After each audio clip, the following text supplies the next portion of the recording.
السلام عليكم ورحمة الله وبركاته. الحمد لله نحمده ونستعينه ونستغفره ونعوذ بالله من شرور أنفسنا ومن سيئات أعمالنا. من يهده الله فلا مضل له ومن يضلل فلا هادي له، وأشهد أن لا إله إلا الله وحده لا شريك له، وأشهد أن محمدا عبده ورسوله. يا أيها الذين آمنوا اتقوا الله حق تقاته ولا تموتن إلا وأنتم مسلمون. يا أيها الناس اتقوا ربكم الذي خلقكم من نفس واحدة وخلق منها زوجها وبث منهما رجالا كثيرا ونساء، واتقوا الله الذي تساءلون به والأرحام إن الله كان عليكم رقيبا. يا أيها الذين آمنوا اتقوا الله وقولوا قولا سديدا يصلح لكم أعمالكم ويغفر لكم ذنوبكم، ومن يطع الله ورسوله فقد فاز فوزا عظيما. أما بعد، فإن أصدق الحديث كتاب الله جل وعلا، وخير الهدي هدي محمد صلى الله عليه وسلم، وشر الأمور محدثاتها، وكل محدثة بدعة، وكل بدعة ضلالة، وكل ضلالة في النار. ثم أما بعد، يقول الله سبحانه وتعالى في كتابه الكريم: ألف لا بسم الله الرحمن الرحيم. ألف لام ميم. أحسب الناس أن يتركوا أن يقولوا آمنا وهم لا يفتنون، ولقد فتنا الذين من قبلهم فليعلمن الله الذين صدقوا وليعلمن الكاذبين. ويقول تبارك وتعالى: بسم الله الرحمن الرحيم. تبارك الذي بيده الملك وهو على كل شيء قدير، الذي خلق الموت والحياة ليبلوكم أيكم أحسن عملا وهو العزيز الغفور. فهاتان الآيتان الكريمتان بيّنت لنا أن الابتلاء سنة الله سبحانه وتعالى في عباده. Allah subhanahu wa ta'ala nous dit dans son livre: est-ce que les gens pensent que nous allons les laisser dire nous croyons sans les éprouver? Certes, nous avons éprouvé ceux qui étaient avant eux, ainsi Allah connaît ceux qui disent la vérité et ceux qui mentent. Et Allah nous dit dans un autre verset, toujours selon le sens rapproché: celui qui a créé la mort et la vie afin de vous éprouver et de savoir lequel d'entre vous sera le meilleur en œuvre, et c'est lui le puissant et le pardonneur. Donc, par sa sagesse, sa science, Allah subhanahu wa ta'ala éprouve ses serviteurs. Par ce qu'il veut, il fait ce qu'il veut subhanahu wa ta'ala. La yus'alu amma yaf'alu wa hum yus'alun. Allah tabaraka wa ta'ala éprouve ses serviteurs par le bien et par le mal, par la santé ainsi que la maladie, la pauvreté et la richesse. Et dans tout cela, il y a une épreuve pour le fils d'Adam. Et cela vaut pour l'ensemble de ses créatures, les meilleurs comme les prophètes et messagers, les saints et les pieux, et ceux qui sont à un niveau moindre, l'ensemble des serviteurs d'Allah subhanahu wa ta'ala, ou bien tous ces serviteurs sont donc sujets à l'épreuve. فَيَبْتَلِي مَنْ شَاءَ بِالصِّحَّةِ وَالْمَرَضِ بِالْفَقْرِ وَالْغِنَى. Allah subhanahu wa ta'ala يقول في كتابه الكريم: كل نفس ذائقة الموت ونبلوكم بالشر والخير فتنة وإلينا ترجعون. Allah nous dit également dans son livre: toute âme doit goûter à la mort. Nous vous éprouverons par le mal et par le bien. Et dans tout cela, il y a une tentation. et c'est vers nous que vous serez ramenés. وكل مصيبة مقدرة من عند الله سبحانه وتعالى وهذا قبل خلق السماوات والأرض كما ذكر في حديث ويقول الله سبحانه وتعالى إنا كل شيء خلقناه بقدر. Et sachez que tout ce qui se passe dans les cieux ou sur terre, comme bien ou comme mal, a été décrété par Allah subhanahu wa ta'ala. Et cela avant la création des cieux et de la terre. Allah nous dit, nous avons créé toutes choses avec mesure. Et le prophète sallallahu alayhi wa sallam, lorsqu'il a conseillé Ibn Abbas radiallahu anhu, dans le hadith connu, Ya ghulam, inni u'allimuka kalimat, ihfazillah yahfazk, à la fin du hadith, il lui dit, wa'alam anna ma asabaka lam yakun li yukhti'ak, wa ma akhta'aka lam yakun li yusibak. Le prophète sallallahu alayhi wa sallam a dit à Ibn Abbas radiallahu anhuma, et sache que tout ce qui t'a touché ne pouvait t'éviter, et tout ce qui ne t'a pas touché ne pouvait te toucher. C'est-à-dire que personne ne sort du destin. Personne ne sort de ce qui a été décrété par Allah subhanahu wa ta'ala. وَإِذَا مَا قُدِّرَ عَلَى الْعَبْدِ شِدَّةٌ أَوْ مُصِيبَةٌ عليه أن يقابلها بالصبر والتسليم لأمر الله سبحانه وتعالى الكوني. وقد بين العلامة ابن القيم أن هذه البلايا قد تنقلب في حق الصالحين نعمة قد تنقلب في حق الصالحين نعمة لما يعطيهم الله سبحانه وتعالى من انشراح الصدر والأجور العظيمة. Et lorsque la personne est touchée d'un malheur, lorsqu'elle est touchée d'une épreuve, elle se doit d'affronter cela avec patience, d'accepter le décret d'Allah subhanahu wa ta'ala et de se soumettre à sa volonté. Et Ibn al-Qayyim rahimahullah ta'ala nous dit, et par moments les épreuves pour les pieux peuvent se transformer, les épreuves c'est-à-dire les malheurs pour les pieux et les gens bien peuvent passer de l'étape du malheur à l'étape du bonheur. Comment cela? Car la personne patiente, et Allah subhanahu wa ta'ala la récompense avec d'énormes choses, et il lui donne la tranquillité du cœur. قال الله سبحانه وتعالى إنما يوفى الصابرون أجرهم بغير حساب. Et la personne, pour pouvoir patienter, il faut qu'elle se rappelle les récompenses qu'Allah subhanahu wa ta'ala a réservées et promis à ceux qui sont patients. À cet effet, Allah nous dit dans son livre, certes, Allah va récompenser les patients d'une récompense sans compter. Al-Allama ibn Uthaymin rahimallahu ta'ala nous dit, ici Allah n'a pas cité la récompense. Ici Allah n'a pas cité 10 récompenses ou 20 ou 100. Cela nous prouve que la récompense est énorme. ويقول الله سبحانه وتعالى ومن يؤمن بالله يهدي قلبه. Et celui qui croit en Allah, Allah guidera son cœur. Al-Allama Muhammad ibn Abd al-Wahhab al-Najdi rahimahullah ta'ala a mis ce verset dans le chapitre de la patience dans son livre Kitab al-Tawhid, le livre de l'unicité.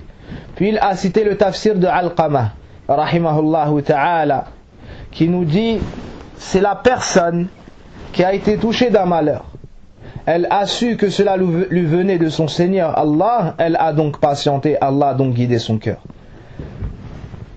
ويقول الله سبحانه وتعالى وَلَنَبْلُوَنَّكُمْ بِشَيْءٍ مِّنَ الْخَوْفِ وَالْجُوعِ وَنَقْصٍ مِّنَ الْأَمْوَالِ وَالْأَنفُسِ وَالثَّمَرَاتِ وَبَشِّرِ الصَّابِرِينَ الَّذِينَ إِذَا أَصَابَتْهُم مُّصِيبَةٌ قَالُوا إِنَّا لِلَّهِ وَإِنَّا إِلَيْهِ رَاجِعُونَ قَالُوا إِنَّا لِلَّهِ وَإِنَّا إِلَيْهِ رَاجِعُونَ أولئك عليهم صلوات من ربهم ورحمة وأولئك هم المهتدون. Allah nous dit dans son livre, très certainement, nous vous éprouverons par un peu de peur, de faim, de diminution de biens, de personnes et de fruits. Et fais l'annonce aux endurants. Annonce la bonne nouvelle aux endurants. Ceux qui, lorsqu'ils sont touchés d'un malheur, disent « Inna lillah ». C'est à Allah que nous appartenons. Nous sommes des serviteurs d'Allah. « Wa inna ilayhi raji'un » et c'est vers lui que se fera notre retour. Allah annonce la bonne nouvelle à ces gens-là en disant « À ceux-là, ou bien ceux-là auront les prières d'Allah. » C'est-à-dire qu'Allah les citera en bien, Allah fera leurs éloges auprès des anges rapprochés, comme cela a été cité dans Sahih al-Bukhari, la parole d'Abu al-Aliyah. Donc Allah va faire l'éloge des patients.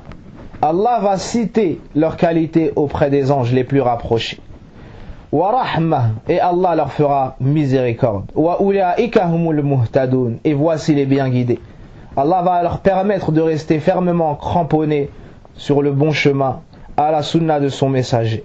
Donc voici la récompense de ceux qui se montrent patients. Wa أخرج الإمام مسلم رحمه الله تعالى من حديث صهيب رضي الله عنه قال قال النبي صلى الله عليه وسلم عجبا لأمر المؤمن إن أمره كله خير وليس ذاك لأحد إلا للمؤمن إن أصابته سراء شكر فكان خيرا له وإن أصابته ضراء صبر فكان خيرا له. Le prophète sallallahu alayhi wa sallam nous parle du croyant qui a confiance en Allah, qui croit au destin et qui sait que tout ce qui le touche lui provient de son Seigneur, le tout miséricordieux, le très miséricordieux, le sage, l'affectueux, subhanah. Le prophète sallallahu alayhi wa sallam nous dit, comme est étonnante l'affaire du croyant, tout ce qui le touche est un bien pour lui. Et cela n'est valable que pour le croyant. Si un bien le touche, il se montre reconnaissant. Et cela est un bien pour lui. Si un mal le touche, si un malheur le touche, il se montre patient. Et cela est un bien pour lui.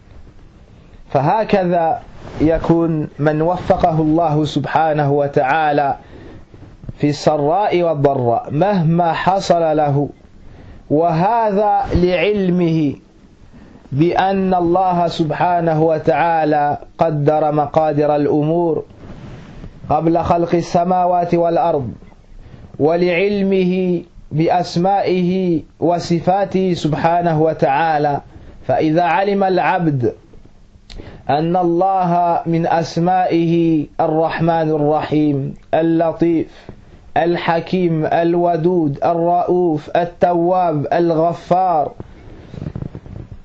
أورثه ذلك الاطمئنان أورثه ذلك السكينة أورثه ذلك الصبر والتسليم واليقين والتوكل على الله رب العالمين. La personne à qui Allah a voulu le bien se montrera patient dans tous ses états. Et la clé de la patience est la connaissance d'Allah subhanahu wa ta'ala. Celui qui connaît Allah à travers ses noms et ses attributs, puis agit selon ce qui découle de cette connaissance, recevra que du bien dans ce bas monde, dans sa tombe et dans l'au-delà. Et lors d'une épreuve, rappelez-vous qu'Allah subhanahu wa ta'ala a parmi ses noms Ar-Rahman Ar-Rahim, le tout miséricordieux, celui dont la miséricorde englobe toutes choses, Ar-Rahim, celui qui fait miséricorde à ses serviteurs, Al-Wadoud, l'affectueux, celui qui comble ses serviteurs de ses bienfaits afin qu'ils l'aiment, ou bien celui qui aime ses serviteurs pieux, Al-Hakim, le sage, celui qui met chaque chose dans leur endroit le plus adéquat. Et beaucoup de ces noms et ces attributs font que la personne patiente, pourquoi? Car elle sait qu'Allah subhanahu wa ta'ala, lorsqu'il fait, il fait avec science, lorsqu'il agit, il agit avec science et avec sagesse. ومما يعينك يا أمة الله على الصبر العلم بما أثر عن النبي صلى الله عليه وسلم في عظم أجور الصابر عند الابتلاء. Et parmi les choses, comme on a cité, qui vont vous aider à patienter, le fait de méditer et de connaître la grande récompense qu'Allah a préparée pour les patients. Et un point très important qu'on cite ici, أن الابتلاء لا يستلزم البغض من الله سبحانه وتعالى. الابتلاء لا يستلزم عدم محبة الله سبحانه وتعالى لعبده. Et un point très important, souvent on entend des gens se plaindre lorsqu'ils sont éprouvés et disent mais je n'ai pas fait tel péché, ou lorsqu'Allah récupère l'âme de leur enfant, ils disent mais il était bien, il ne faisait pas de mal, pourquoi Allah ne nous a pas aimés, et d'autres paroles provenant de gens ignorants. Sachez que l'épreuve, lorsque vous êtes touché d'un malheur ou d'une épreuve, cela ne veut pas dire qu'Allah ne vous aime pas. Cela ne veut pas dire qu'Allah ne vous aime pas. Bien au contraire, les textes nous montrent que lorsqu'Allah aime une personne, il l'éprouve. Yusib min, comme cela est venu dans un hadith. وقد أخرج الإمام الترمذي رحمه الله تعالى قال النبي صلى الله عليه وسلم إن عظم الجزاء بعظم البلاء وإن الله إذا أحب قوما ابتلاهم فمن رضي فله الرضا ومن سخط فعليه السخط. Le prophète sallallahu alayhi wa sallam nous dit: la grandeur de la récompense est proportionnelle à la grandeur de l'épreuve. Et lorsqu'Allah aime un peuple, il l'éprouve. Celui qui agrée cela recevra l'agrément. Et celui qui se met en colère et se révolte recevra la colère. De ce hadith-là, on tire que l'épreuve n'est pas un signe révélateur du fait qu'Allah n'a pas aimé son serviteur. Bien au contraire, la personne qui est éprouvée, on voit en cela un signe qu'Allah a voulu son bien. Et c'est pour ça que les salafs, lorsqu'ils étaient en bonne santé pendant un long moment, et lorsqu'ils n'étaient pas touchés de malheur, lorsqu'ils n'étaient pas touchés de pauvreté et d'autres choses, ils se posaient des questions et avaient peur de ne pas faire partie des bien-aimés d'Allah subhanahu wa ta'ala. Et lorsqu'on regarde la plupart des gens au jour d'aujourd'hui, on voit qu'ils se comportent différemment. Lorsqu'ils sont touchés d'un malheur, ils se posent des questions. Et lorsqu'ils vivent fi afiyah wa sa'a, ils ne se soucient pas de savoir quelle est leur place auprès d'Allah subhanahu wa ta'ala. ولما كان الأنبياء أحب الناس إلى الله سبحانه وتعالى صاروا أشدهم بلاء. Et les créatures et les gens les plus aimés chez Allah subhanahu wa ta'ala sont les prophètes et les messagers. Et c'est pour cela qu'ils ont reçu les épreuves les plus lourdes. لما سأل سعد ابن أبي وقاص رضي الله عنه رسول الله صلى الله عليه وسلم قائلا يا رسول الله أي الناس أشد بلاء فقال له رسول الله صلى الله عليه وسلم الأنبياء ثم الصالحون ثم الأمثل فالأمثل الأنبياء ثم الصالحون ثم الأمثل فالأمثل من الناس أخرجه الإمام أحمد وهو حديث حسن. Le prophète sallallahu alayhi wa sallam fut questionné: ô messager d'Allah, quelles sont les personnes les plus éprouvées? Le messager d'Allah a répondu: les prophètes, puis les gens saints, les pieux, puis ceux qui se rapprochent le plus d'eux, et ainsi de suite parmi les gens. Donc plus la personne a une place chez Allah, plus il l'éprouve. Et le prophète sallallahu alayhi wa sallam nous dit: la personne est éprouvée proportionnellement à la force de sa foi. Si elle est forte dans son iman, dans sa foi, alors on l'éprouve encore plus. Et ses épreuves seront lourdes. Et si elle a une faiblesse dans sa foi, on l'allège. Donc cela nous prouve que la personne qui est éprouvée, c'est celle qui est proche d'Allah subhanahu wa ta'ala. وَلَقَدْ ابْتُلِيَ نَبِيُّنَا محمد صلى الله عليه وسلم ببلايا عديدة فذاق كلا من الجوع والفقر كذب وشتم ضرب ورجم مرض وسحر عليه الصلاة والسلام. ونزد على ذلك أنه نشأ يتيما وهذا ابتلاء عظيم. كون المرء لم يعرف والديه هذا ابتلاء بلا شك. ثم بعد ذلك فقد جده وعمه، وزيد على ذلك أنه فقد أي ماتت زوجته خديجة أم جل أولاده، وهي التي نصرته وأعنته بنفسها ومالها، ولما ماتت حزن عليها حزنا شديدا. Le prophète sallallahu alayhi wa sallam est la créature la plus aimée d'Allah subhanahu wa ta'ala, et la créature qui a eu le plus grand rang chez Allah subhanahu wa ta'ala, et c'est pour cela que c'est celui qui a reçu les épreuves les plus lourdes. On a cité auparavant le verset dans Surah Al-Baqarah qu'Allah va éprouver ses serviteurs par la fin, jusqu'à la fin du verset. Ben sachez que le prophète sallam a reçu toutes ces épreuves. Il a connu la pauvreté, la faim. On l'a démenti, on l'a insulté. On l'a même frappé, agressé. On lui a jeté des pierres. Il a goûté à la maladie et même à la sorcellerie. Et pour revenir et pour commencer par le début, sachez qu'il a grandi orphelin. Il a grandi orphelin, et cela sans aucun doute est une grande épreuve. Puis il a perdu son grand-père, puis son oncle, et toute personne s'est occupée de lui. À l'âge de 25 ans, il a épousé Khadija bint Khuwaylid radiyallahu anha. Celle-ci l'a aidé de la meilleure façon. Une femme qui a donné sa vie, son argent et sa personne pour secourir son bien-aimé, prophète et messager et cher époux.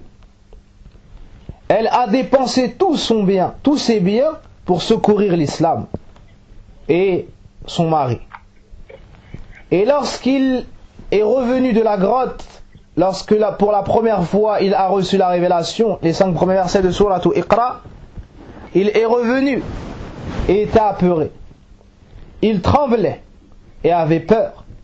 Et c'est elle qui l'a aidé, l'a secouru, l'a tranquillisé, puis allé chercher son cousin Waraqa afin de l'aider.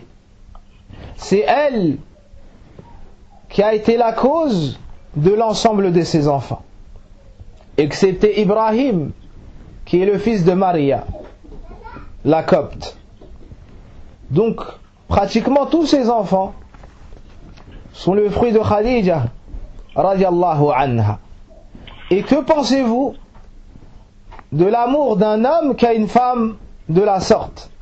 Sans aucun doute, le prophète sallallahu alayhi wa sallam l'a aimé énormément, car c'était une femme modèle, une femme pieuse, une femme pure, dévouée à son mari, puis par la suite dévouée à l'islam.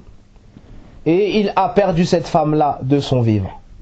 Il a donc été très triste, et cela est encore une épreuve qu'a reçue le prophète sallallahu alayhi wa sallam. Et personne ne peut savoir la douleur de perdre un être cher qui a cette valeur-là, sauf celui qui a déjà vécu cela.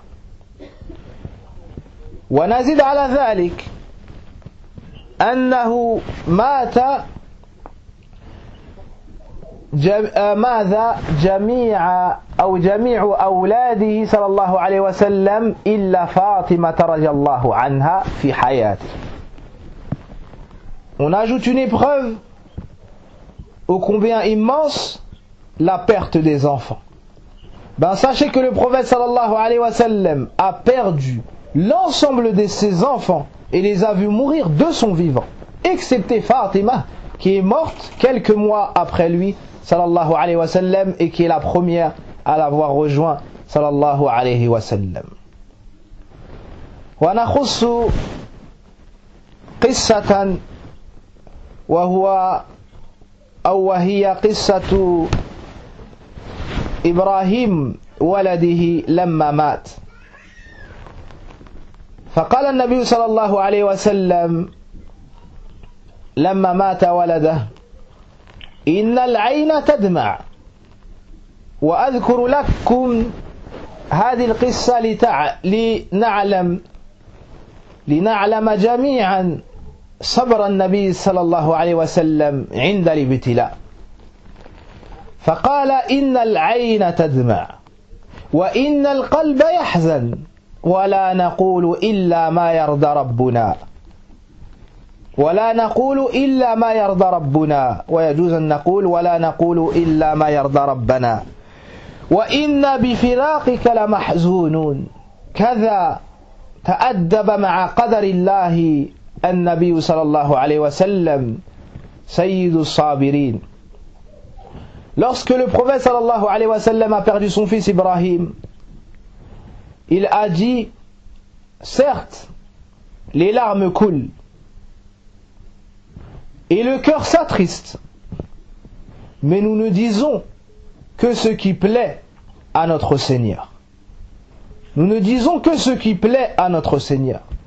Et nous sommes certes attristés de nous séparer de toi, ô Ibrahim. Et si vous voulez un exemple chez les autres prophètes, lisez l'histoire de Youssouf alayhi salam et de son père Ya'qub. Prenez le Coran et lisez Surat Youssouf, cette magnifique histoire. Et dans celle-ci, on a cité beaucoup d'épreuves. L'histoire de Ya'qub alayhi salam, lorsqu'il a perdu son enfant, qui était son préféré, de par ses qualités. Et Allah subhanahu wa ta'ala nous raconte cela dans le Coran, en nous disant que cette épreuve a été tellement lourde que Ya'qub alayhi salam en a perdu la vue, tellement il a pleuré et tellement il a été attristé. ذهب بصره لشدة الحزن على فقد يوسف. Et lorsque ses frères sont revenus, il l'avait laissé pour mort. Il l'avait laissé dans un puits en pensant que soit il allait mourir de la sorte, soit il allait être récupéré par des gens. Ya'qub alayhi salam s'est donc attristé, a été énormément triste et il s'est mis à pleurer. وتولى عنهم وقال يا أسف على يوسف وبيضت عيناه من الحزن وهو كظيم كذا قال ربنا سبحانه وتعالى في كتابه الكريم. Et il y a aussi l'histoire de Youssouf avec ses frères. L'histoire de Youssouf lorsqu'il a été éprouvé par Imratul Aziz, par la femme de l'Aziz qui a essayé de commettre l'adultère avec lui, mais Allah subhanahu wa ta'ala l'a préservé. Un homme qui est exilé loin de son peuple, personne ne le connaît. Une femme de haut rang, noble, qui vient pour essayer de commettre le péché avec lui. Et il a fait comme le prophète nous a décrit les gens qui seront sous l'ombre du trône d'Allah le jour où il n'y aura pas d'autre ombre. Il lui a dit Inni akhafullah. Inni akhafullah, il a eu peur d'Allah subhanahu wa ta'ala et s'est sauvé d'elle. Elle a tout tenté afin de commettre le péché avec lui, mais Allah l'a préservé. Et sans aucun doute, il y a une épreuve énorme dans cela. Il a été éprouvé par la gérance et beaucoup d'autres épreuves. Et je vous laisse revenir à cette sourate-là. وَمِنْ أَكْبَرِ مَا يُصِيبُ الرَّجُلِ الْأَذَى في سبيل الدعوة إلى الله وتوحيده سبحانه وتعالى. Et parmi les plus grandes épreuves, ce qui peut toucher la personne lorsqu'elle appelle les gens à revenir vers Allah, lorsqu'elle appelle les gens à unifier Allah d'un culte sincère, lorsqu'elle appelle les gens à adorer Allah d'un culte sincère, lorsqu'elle les appelle à faire la prière, à suivre la sunna du prophète sallam et délaisser toute innovation, lorsqu'elle appelle au noble caractère, au bon comportement, Allah subhanahu wa ta'ala a décrété que toute personne empruntant le bon chemin sera éprouvée. Toute personne empruntant le bon chemin sera éprouvée. Et particulièrement ceux qui appellent à la religion d'Allah subhanahu wa ta'ala. في الصحيحين من حديث عائشة رضي الله عنها قالت سألت النبي صلى الله عليه وسلم عن أشد ما أصابه فأخبرها النبي صلى الله عليه وسلم أن أشد يوم عليه كان يوم دعوته لأهل الطائف فلم يستجيبوا دعوته صلى الله عليه وسلم بل استقبلوه بالأحجار وبسوء التصرف. Lorsque Aïcha radiallahu anha a questionné le prophète sallallahu alayhi wa sallam sur le jour le plus dur qu'il a rencontré, il lui a répondu: c'est le jour où je suis parti appeler les gens de Taïf à l'islam. Savez-vous comment ils ont répondu à l'appel du messager d'Allah sallallahu alayhi wa sallam? Les nobles de cette ville ont ordonné aux faibles d'esprit et aux jeunes de cette ville-là de prendre des pierres et tout ce qu'ils pouvaient trouver pour jeter cela au messager d'Allah sallallahu alayhi wa sallam et agresser le prophète sallallahu alayhi wa sallam. Et nombreux sont les hadiths qui nous montrent cela. Et à la bataille de Uhud, le prophète sallallahu alayhi wa sallam a reçu des coups au visage, au point où on lui a cassé des molaires. Kusirat rubaiyatu wa sala damu sharif sallallahu alayhi wa sallam. Son casque lui est rentré dans les joues et il a perdu plusieurs dents et son noble sang a coulé sallallahu alayhi wa sallam. Tout cela dans le chemin de l'appel des gens vers la religion d'Allah subhanahu wa ta'ala. Et malgré toutes ces épreuves, il n'a jamais faibli dans le message. Et il n'a jamais dit pourquoi cela me touche, et il ne s'est jamais plaint. Et lorsqu'on regarde les gens aujourd'hui, et vu que cette kalima est en premier lieu destinée à nos chers sœurs fillah, et là on dira, et lorsque nous regardons les femmes musulmanes, et même les pieuses parmi elles, peu sont celles qui ne se plaignent pas de jour comme de nuit. Soit de la vie qu'elles mènent, du train de vie qu'elles mènent, soit de leurs époux, soit de leurs parents, soit de leur pauvreté, soit de ça, soit de ça.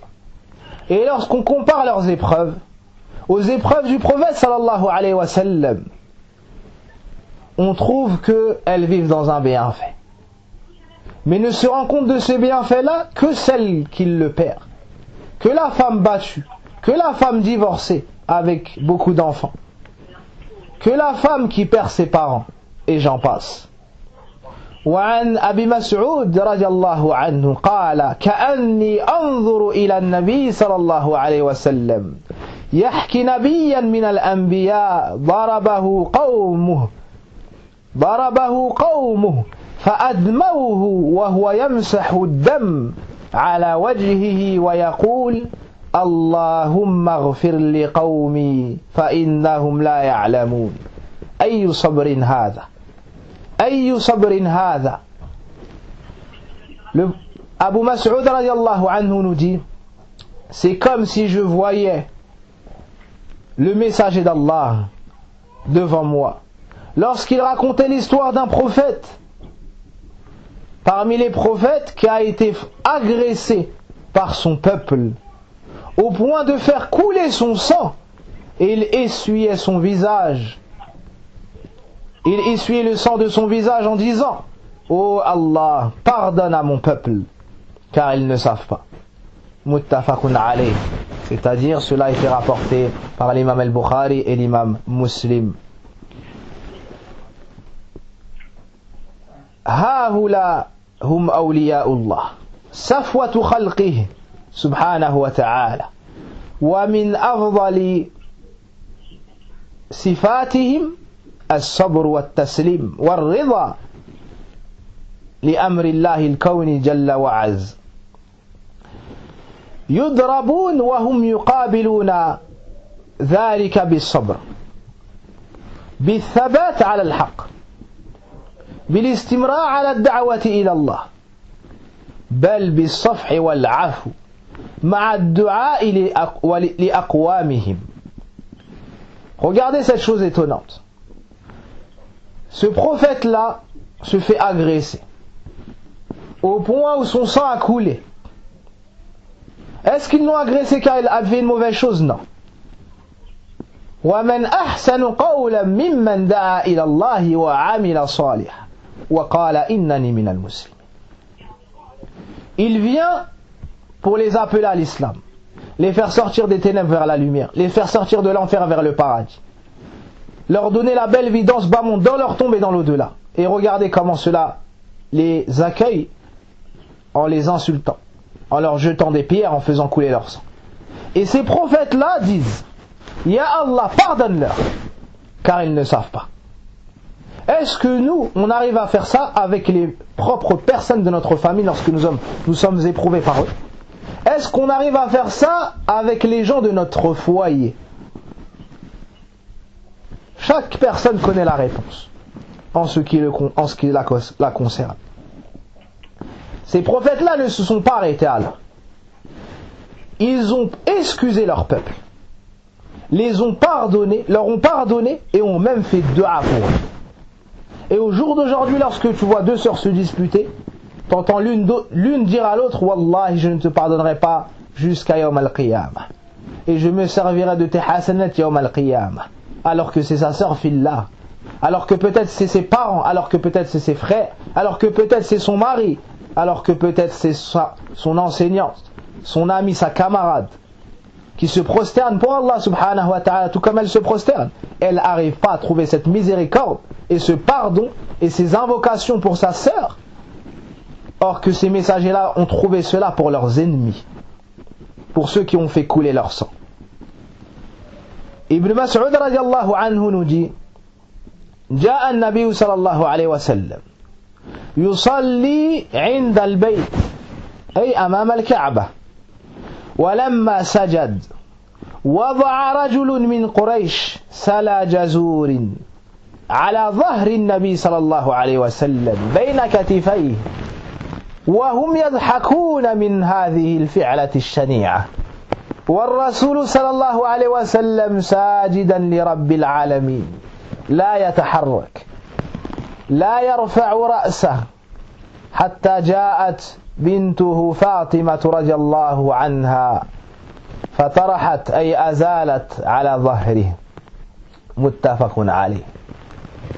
Ibn Mas'ud radiallahu anhu nous raconte une autre épreuve du prophète sallallahu alayhi wa sallam en nous disant: un jour le prophète sallallahu alayhi wa sallam est venu en face de la Kaaba. Et il y avait les nobles de Quraysh parmi les mécréants. Le prophète sallallahu alayhi wa sallam a prié en face de la Kaaba. Et les gens de Quraysh se sont consultés en disant: qui est-ce qui va aller prendre le placenta? Le placenta de la chamelle de telle famille qui vient de mettre bas. Et c'est connu que le placenta de la chamelle a une odeur nauséabonde. Et c'est une chose contenant des impuretés. Alors une des personnes de Quraysh est partie récupérer cela, wal-i'yadhu billah, est venue avec le placenta de cette chamelle. Pour faire quoi?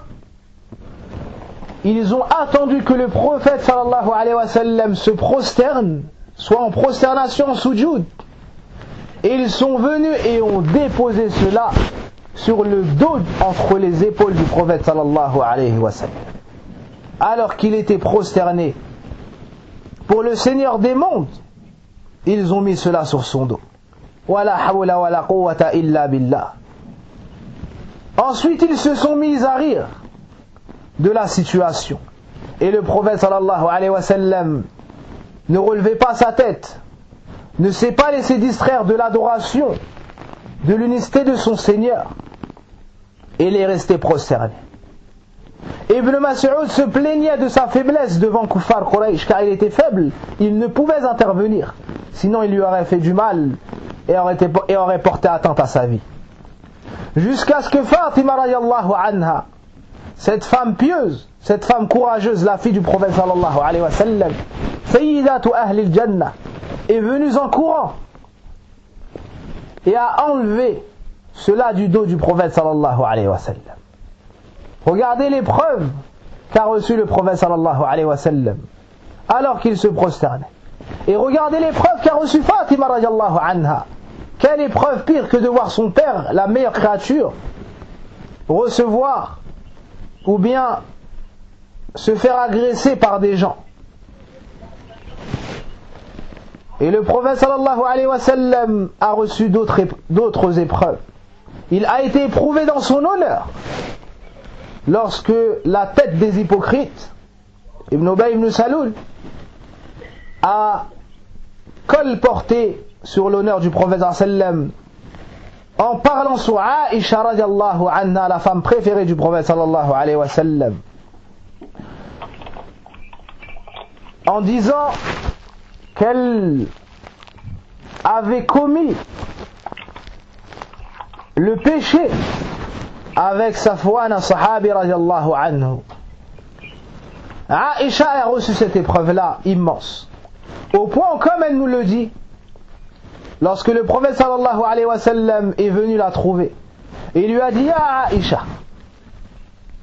si ce qu'ils disent est véridique, repens-toi à Allah subhanahu wa ta'ala et effacera ton péché. Et si tu es véridique, alors Allah te secourra. Oh, kama qala Nabi sallallahu alayhi wa sallam. Alors à ce moment-là, ses parents lui ont dit: Ajibi Rasulallah, réponds au messager d'Allah. Alors Aïcha radiallahu anha a dit: Ya abati, Ajib Rasulallah. Oh mon père, réponds au messager d'Allah. Il lui a dit: je ne sais pas quoi dire, oh ma fille. Puis elle a dit: Ya ummi, Ajibi Rasulallah. Sa mère a dit: je ne sais pas quoi dire. À ce moment-là, elle nous dit: alors mes larmes se sont mises à couler.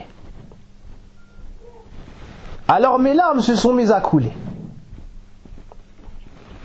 Elle a placé sa confiance en Allah subhanahu wa ta'ala. Imaginez-vous une femme pieuse, pure, en plus de cela, l'épouse de la plus grande personnalité, accusée d'adultère. Et elle sait pertinemment qu'elle n'a pas fait cela. Plus encore, comme Allah dit dans le Coran, Rafilat. Elle est carrément distraite de ce qu'on dit sur elle. Cela n'a même pas traversé son esprit, ni son cœur. Tellement elle était pieuse et pure. Alors elle s'est mise à pleurer. Des jours durant. Puis elle nous dit: jusqu'à ce que mes larmes ont cessé. C'est-à-dire, je n'avais plus de larmes. J'ai tellement pleuré que je n'avais plus de larmes. Et les gens disaient cela dehors. Et elle a appris cela par d'autres personnes. Elle était ignorante de ce qui se disait sur elle. À la fin, Allah subhanahu wa ta'ala a révélé du Coran pour innocenter cette femme pieuse, cette femme pure. Allah a défendu l'honneur de Aïcha radiallahu anha dans le Coran, qu'on lira ila Qurayb as-sa'a. Ensuite, le prophète sallallahu alayhi wa sallam est venu la trouver et lui a annoncé la bonne nouvelle. Alors ses parents lui ont dit: lève-toi et va vers le message d'Allah, remercie-le. Elle a dit: je me lève pour personne si ce n'est pour Allah. C'est lui qui m'a innocenté. Et le prophète sallallahu alayhi wa sallam a été réjoui de sa parole, car c'est une parole qui provient d'un cœur rempli d'unicité d'Allah subhanahu wa ta'ala. Donc cela est une épreuve énorme que le prophète sallallahu alayhi wa sallam a réussi et que Aïcha radiallahu anha a réussi. Wabtuya bil faqr, le prophète sallallahu alayhi wa sallam a reçu comme épreuve également la pauvreté. Par moments, il ne trouvait même pas de quoi nourrir ses invités. Un jour, il y avait un invité, il a envoyé les compagnons chez une de ses épouses pour lui demander est-ce qu'elle avait quelque chose pour accueillir son invité. Elle a répondu, nous n'avons que de l'eau. Ensuite, chez une deuxième épouse, puis une troisième, elles ont toutes répondu la même chose. Que de l'eau, et Allahu Alam peut-être des dates. Alors le prophète sallam a dit qu'est-ce qui va accueillir l'invité du messager d'Allah? Des gens, ou bien une personne parmi les sahaba a dit Ana ya Rasulallah, moi au messager d'Allah. Il a couru chez lui et parti dire à son épouse, nous avons l'invité. Nous avons l'honneur d'avoir l'invité du message d'Allah chez nous. Elle lui a répondu, Wallahi, nous n'avons rien dans la maison si ce n'est le repas des gens. Regardez la pauvreté qu'ils ont connue. Ensuite, il lui a dit, ça n'est pas un problème. Il a placé sa confiance en Allah subhanahu wa ta'ala et lui a dit, lorsque je vais ramener cet invité-là, fais dormir les enfants. Occupe-les jusqu'à les faire dormir. Ensuite, mets la table. Et lorsque nous allons commencer le repas, fais tomber la lanterne afin que nous soyons dans le noir. Est-ce que cette femme-là a dit, tu honores ton invité et tu laisses mes enfants le ventre vide? Est-ce que cette femme-là a dit, et moi qu'est-ce que je vais manger? Est-ce que cette femme-là s'est plainte de la situation qu'elle traversait avec son mari? Non. Mais elle a su que ce bas monde-là n'était qu'une passade. Elle a su que la demeure qui restera est l'au-delà. Elle a pris cela comme une occasion de se rapprocher de son Seigneur. Et elle s'est soumise à l'ordre de son mari. Lorsque l'invité est venu, elle a fait ce qui a été prévu. Et l'invité était en train de manger en pensant que l'homme mangeait avec lui. Le lendemain, le prophète sallallahu alayhi wa sallam est venu voir cet homme-là en se réjouissant et en lui disant Abshir, faqad ajiba Allahu min sani'ikuma. Bonne nouvelle à toi, Allah s'est étonné de ce que toi et ton épouse avez fait. Subhanallah. Un autre jour, Omar radiallahu anhu est rentré chez le prophète sallallahu alayhi wa sallam. Il l'a vu allongé sur des feuilles de palmier en guise de matelas. La meilleure créature d'Allah dormait sur un matelas qui était fait de quoi? De feuilles de palmier tissées. Lorsque Omar radiallahu anhu a vu ça, il s'est mis à pleurer. Le prophète sallallahu alayhi wa sallam s'est assis et lui a dit Malaka ya ibn al-Khattab, que t'arrive-t-il, ô Omar?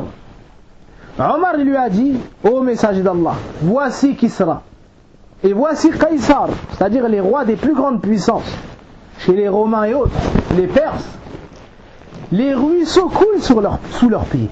Ils ont toutes les richesses. Et toi, tu es le messager d'Allah et l'excellence parmi sa création. Et voici ce que tu possèdes. Alors le prophète sallallahu alayhi wa sallam lui a dit, oh Omar, n'agrées-tu pas que ces gens-là partent avec ce bas monde-là et qu'Allah nous réserve l'au-delà? Alors Omar a agréé cela. Alors Omar radiallahu anhu a agréé cela. Et le prophète par moment sallallahu alayhi wa sallam sortait la nuit car il avait mal au ventre, tellement il avait faim. Et il trouvait Omar et il trouvait d'autres parmi les sahaba. Et les gens lui disaient Ya Rasulallah, qu'est-ce qui t'a fait sortir à une heure tardive? Il leur répondait la même chose qui vous a fait sortir. La faim.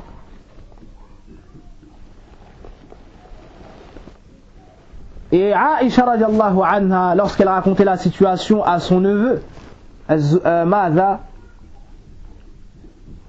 ibn Zubayr radiallahu anhuma, il lui a dit, oh ma tante, mais de quoi est-ce que vous vous nourrissez alors? Elle lui a dit, aswadan. Elle lui a dit, des dattes et de l'eau. Et par moment, pendant 3 lunes, on n'allumait pas la cheminée. 3 lunes, c'est-à-dire durant 3 mois, il n'y avait pas de nourriture à faire cuire. Quelle personne pourrait supporter ces épreuves-là?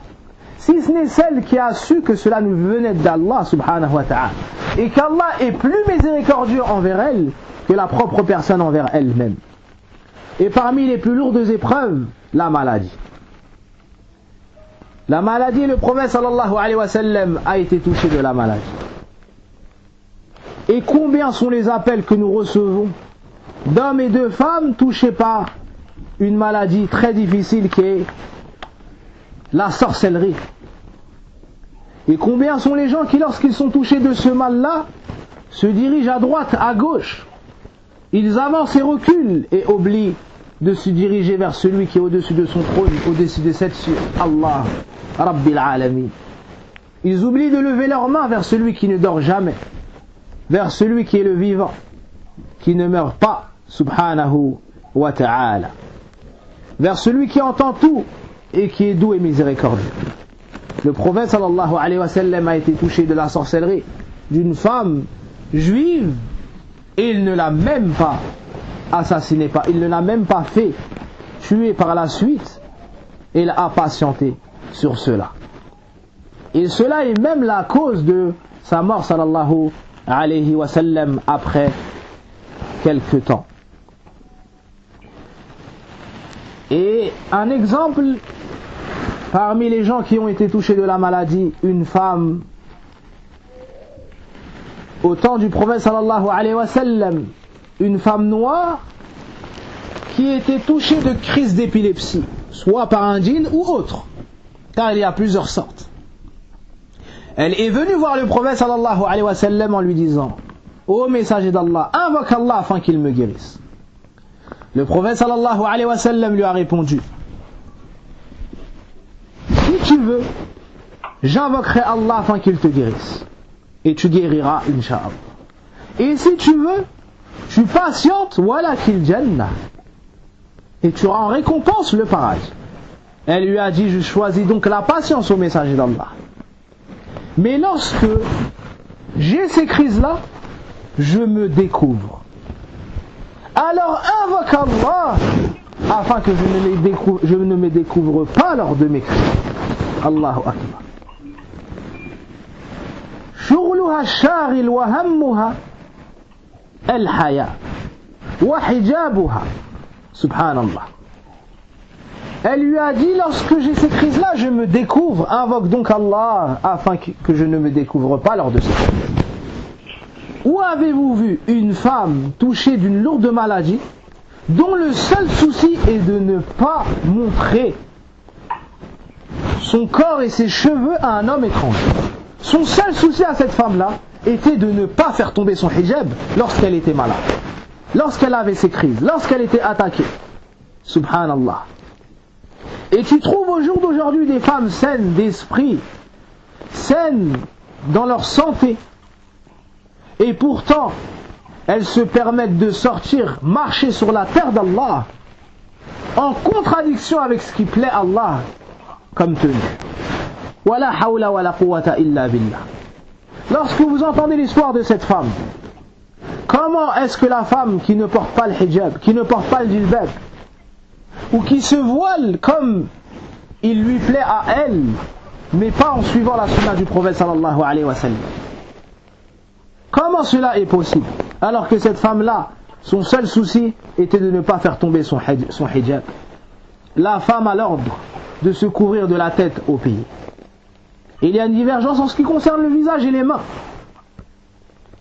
Mais ce sur quoi il n'y a aucun doute, c'est que de mettre un simple foulard sur la tête avec une robe de maison, cela n'est pas suffisant et n'est pas agréé chez Allah subhanahu wa ta'ala.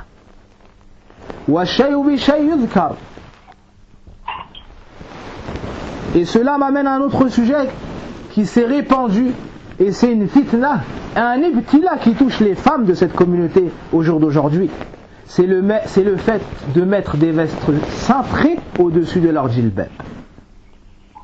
Et comment est-ce qu'on pourrait unir entre le feu et l'eau, entre la sunna et la bid'a, entre ta'a et le ma'asiyah?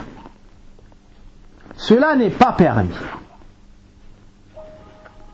Quand bien même on sera en hiver, des femmes mettent des vestes cintrées au-dessus de leur djilbab. Pire que cela, des femmes a'azzallahu qadrakun portent des sacs en bandoulière, ce qui laisse apparaître leur forme, wal-'iyadhu billah. Certaines femmes douées de pudeur n'osent même pas faire apparaître ces formes-là devant leur maharim. Comment est-ce qu'une femme qui craint Allah et qui espère sa rencontre le jour dernier peut faire cela? Cela est une parenthèse, et on demande à Allah qui nous guide et qui guide nos sœurs, afin qu'elles sortent, lorsqu'elles sortent, habillées convenablement. Une épreuve qui a touché le prophète Ayyub, car nous sommes toujours dans la maladie. Il a été malade durant de nombreuses années et ne s'est jamais plaint à Allah subhanahu wa ta'ala.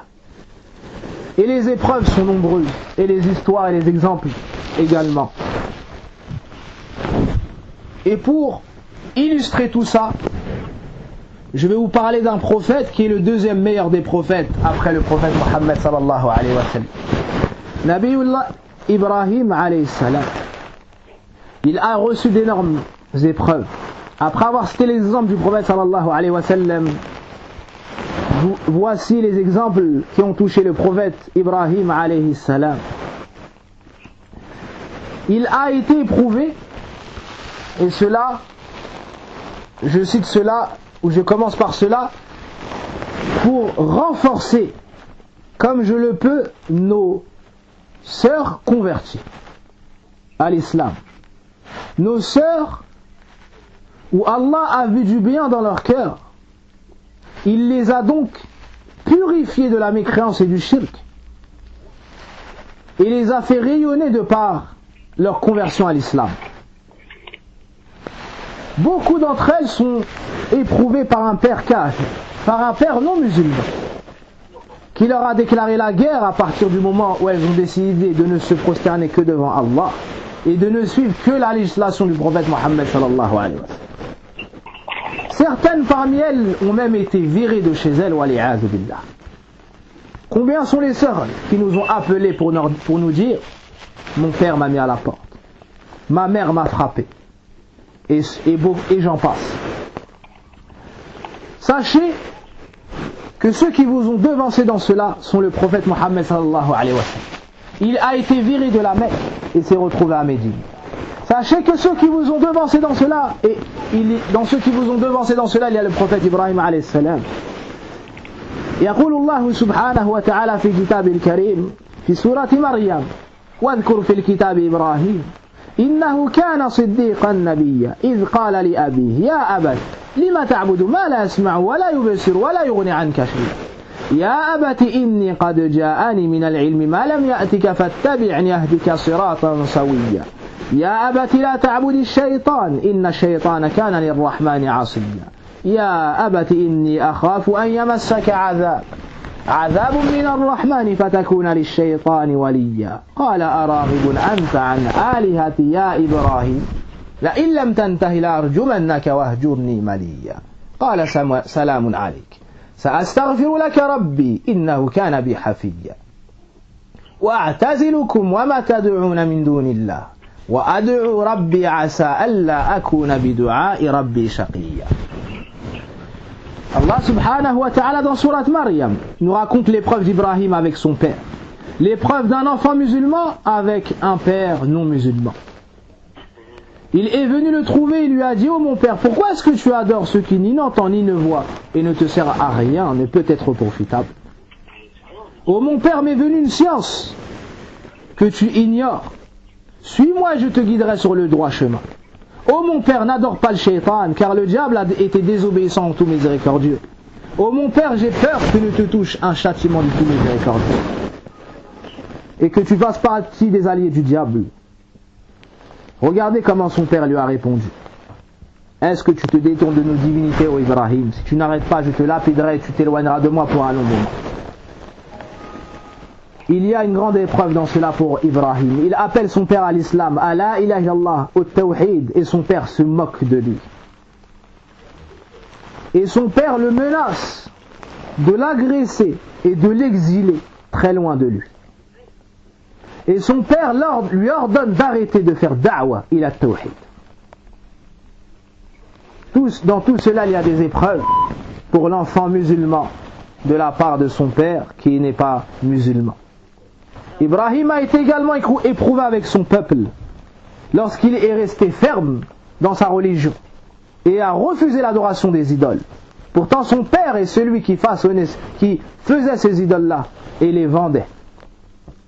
Allah dit dans le Coran: وَلَقَدْ آتَيْنَا إِبْرَاهِيمَ رُشْدَهُ مِنْ قَبْلُ وَكُنَّا بِهِ عَالِمِينَ قَالَ لِأَبِيهِ وَقَوْمِهِ مَا هَذِهِ التَّمَاثِيلُ الَّتِي أَنْتُمْ لَهَا عَاكِفُونَ قَالُوا وَجَدْنَا آبَاءَنَا لَهَا عَابِدِينَ قال لقد كنتم أنتم وآباؤكم في ضلال مبين قال وأجئتنا بالحق أم أنت من اللاعبين قال بل ربكم رب السماوات والأرض الذي فطرهن وأنا على ذلك من الشاهدين وتالله لأكيدن أصنامكم بعد أن تولوا مدبرين فجعلهم جذاذا إلا كبيرا لهم لعلهم إليه يرجعون قالوا من فعل هذا بآلهتنا إنه لمن الظالمين قالوا سمعنا فتى يذكرهم يقال له إبراهيم قالوا فأتوا به على أعين الناس لعلهم يشهدون قال وأنت فعلت هذا بآلهتنا يا إبراهيم قال بل فعله كبيرهم هذا فاسألوهم إن كانوا ينطقون فرجعوا إلى أنفسهم فقالوا إنكم أنتم الظالمون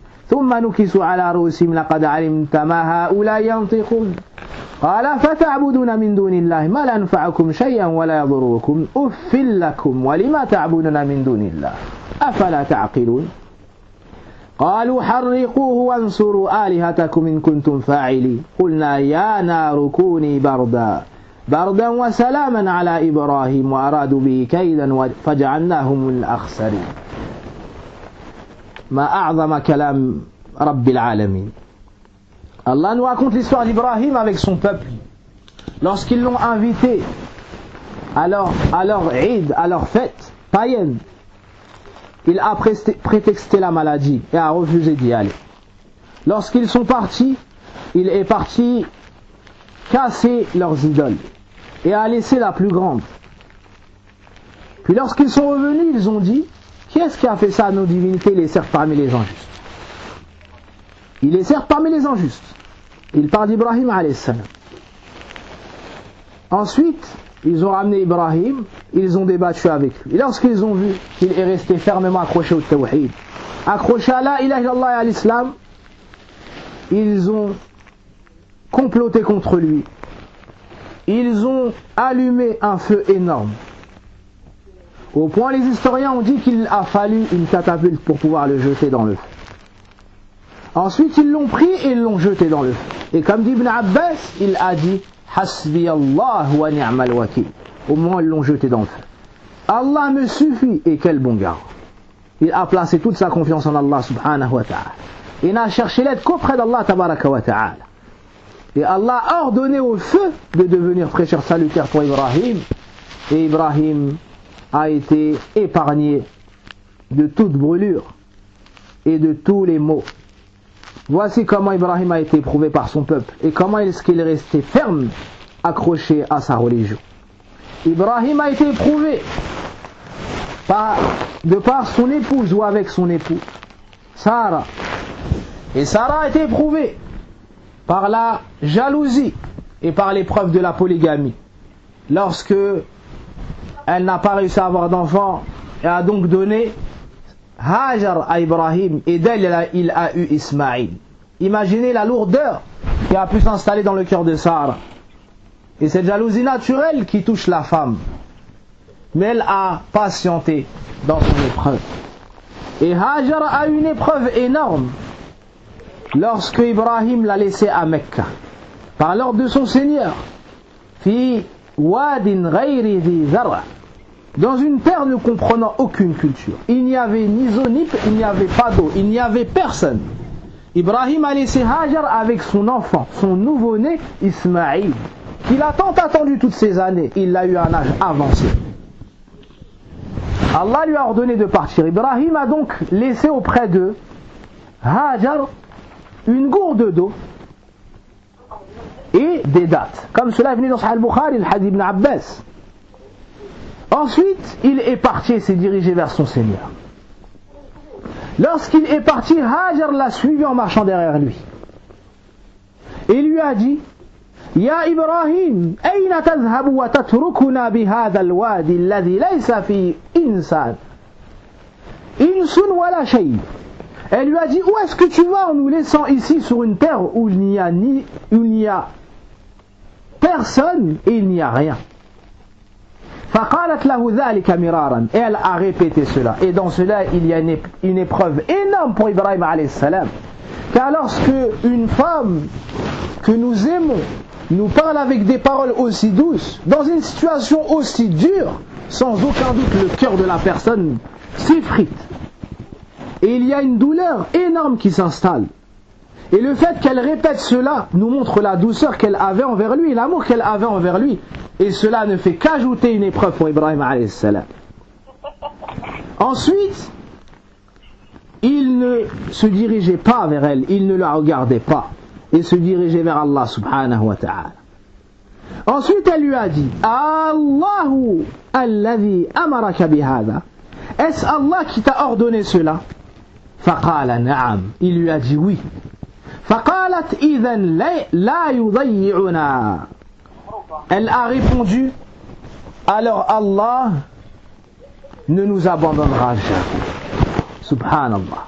Elle a réussi son épreuve. Elle ne s'est pas plainte.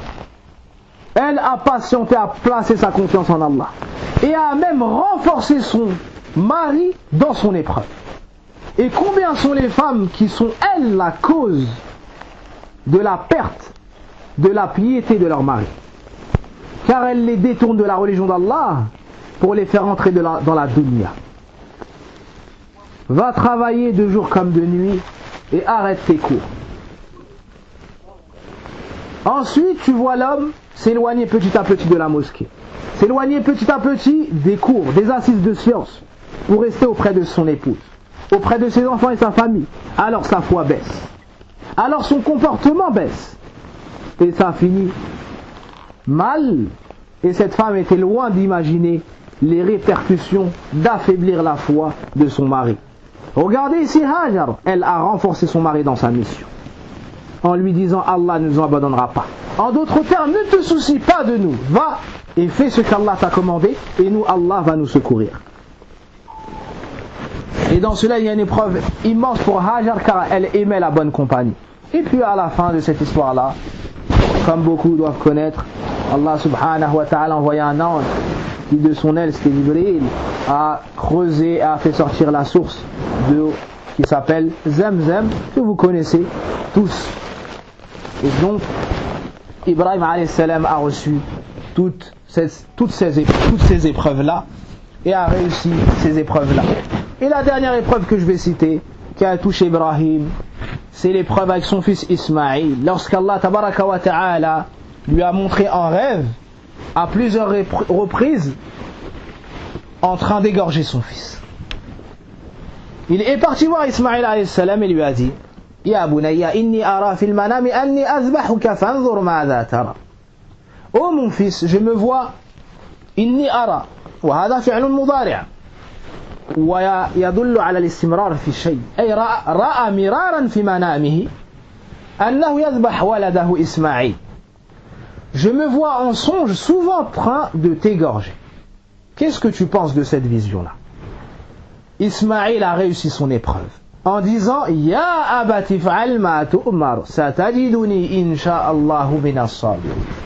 Oh mon père, fais ce qui t'a été commandé. Tu me trouveras, si Dieu veut, parmi les patients.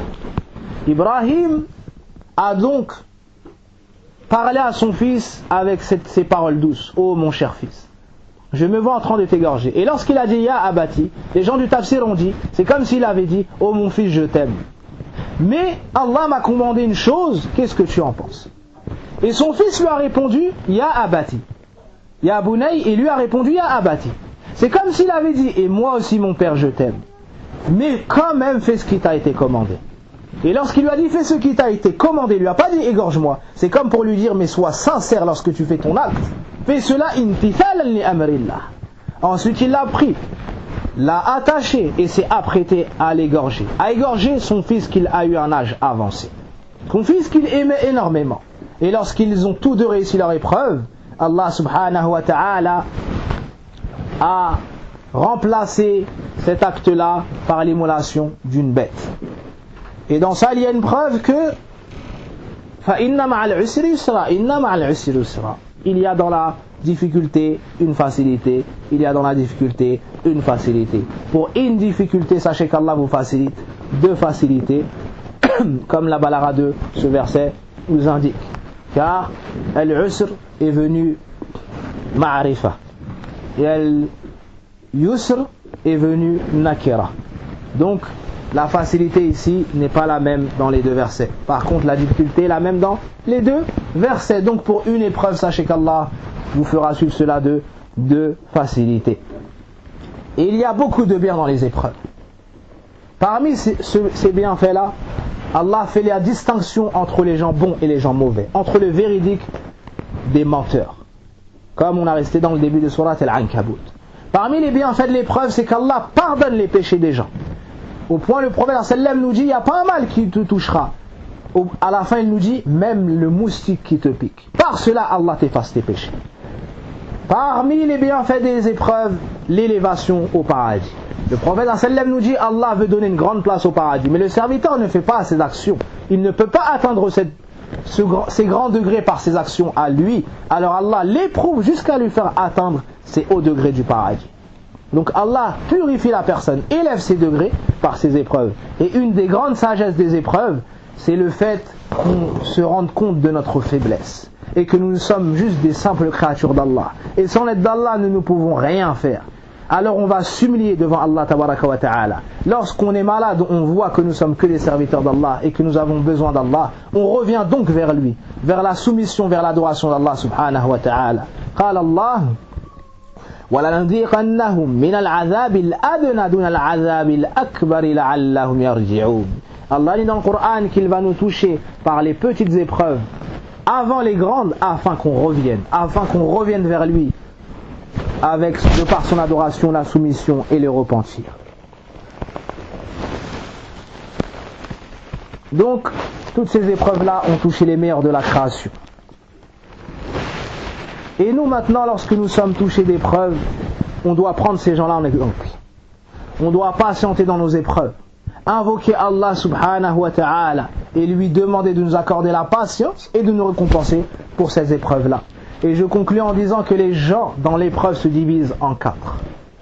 La première catégorie, ahlut tasakhut, ceux qui se mettent en colère contre le décret d'Allah subhanahu wa ta'ala.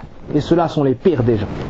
Ils restent dans leurs problèmes et perdent toutes les récompenses. Na'udhu billah an nakuna ma'a. La deuxième catégorie, as-sabirun, les gens patients. Ils se soumettent au décret d'Allah, savent que ça vient d'Allah, ils ont mal au cœur, mais ils patientent. Ceux-là ont rempli leur obligation. Et cela est le niveau obligatoire. La troisième catégorie, ahlur rida, ceux qui agréent cette épreuve-là. Ils savent que ça vient d'Allah, ils acceptent leur épreuve et sont satisfaits de ce que Allah a décrété pour eux. Et savent que c'est un bien pour eux. Et au-dessus de cela, ash-shakirun, ceux qui vont remercier Allah de les avoir touchés de ce malheur-là. Car ils ont la certitude qu'Allah va élever leur degré par cette épreuve-là, effacer leurs péchés, et que Allah ne leur a voulu que le bien dans cette épreuve-là. Et on demande à Allah subhanahu wa ta'ala qui nous pardonne tous nos manquements et notre manque de patience lors des épreuves, et qu'il nous remplace cela par une patience et une certitude quant à sa promesse. Innama yuwaffa as-sabiruna ajrahum bighayri hisab. أسأل الله سبحانه وتعالى بأسمائه الحسنى وصفاته العلى أن يدخلنا الجنة وأن يغفر لنا ولوالدينا وأن يشفي لنا ومرضى المسلمين والحمد لله الذي به تتم الصالحات. سبحانك اللهم وبحمدك أشهد أن لا إله إلا أنت أستغفرك وأتوب إليك.